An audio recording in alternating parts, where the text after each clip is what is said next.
আসসালামু আলাইকুম রহমতুল্লাহ। Home tutor একাডেমিতে তোমাদের জানাই স্বাগত। আশা করি তোমরা ভালো আছো। আজ আমি তোমাদের সাথে আলোচনা করব নবম শ্রেণীর ইতিহাস ও সামাজিক বিজ্ঞান নিয়ে দ্বিতীয় অধ্যায় আত্মপরিচয় ও মানবিক আচরণ নিয়ে।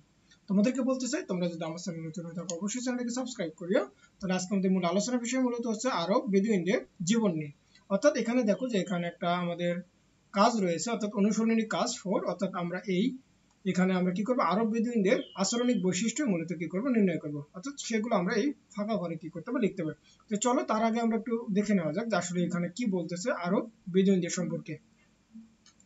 আরব বেদুইনরা মরুভূমির অধিবাসী। তারা মরুভূমির উত্তপ্ত আবহাওয়া ও বালি ঝড়ের সঙ্গে সংগ্রাম করে জীবনযাপন করে। তাদের নির্দিষ্ট কোনো আবাসস্থল নেই, মরুভূমির বিভিন্ন স্থানে ঘুরে বেড়ায়। এই জন্যই মরুভূমির সব দুর্গম পথ তাদের জানা।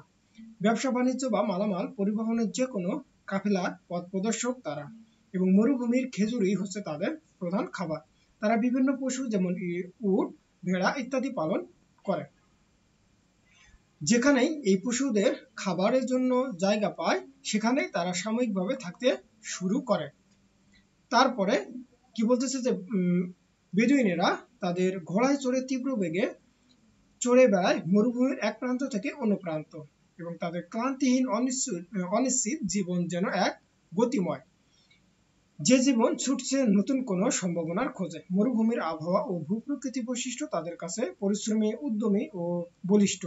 যদিও আরব বেদুইনেরা এখন আর যাযাবর জীবন কাটায় না, তবুও এখনো কেউ কেউ তাদের পূর্বপুরুষদের জীবনযাত্রা, সামাজিক ও সাংস্কৃতিক আচরণ প্রতিফলন প্রতিফলন পান পরিবর্তন তরুণদের মধ্যে।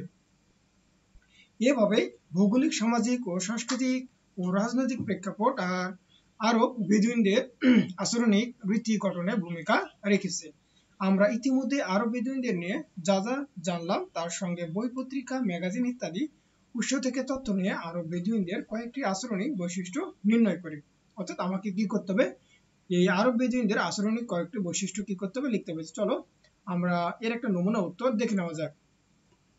তাহলে আরব বেদুইনদের আচরণের বৈশিষ্ট্য নির্ণয় করি। তাহলে 1 নম্বরে আমরা কি বলতে পারি, যে তারা বিভিন্ন কাফেলার পথ প্রদর্শক হিসেবে কাজ করে।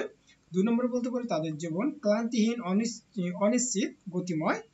তারা এখন যাযাবর জীবন কাটায় না।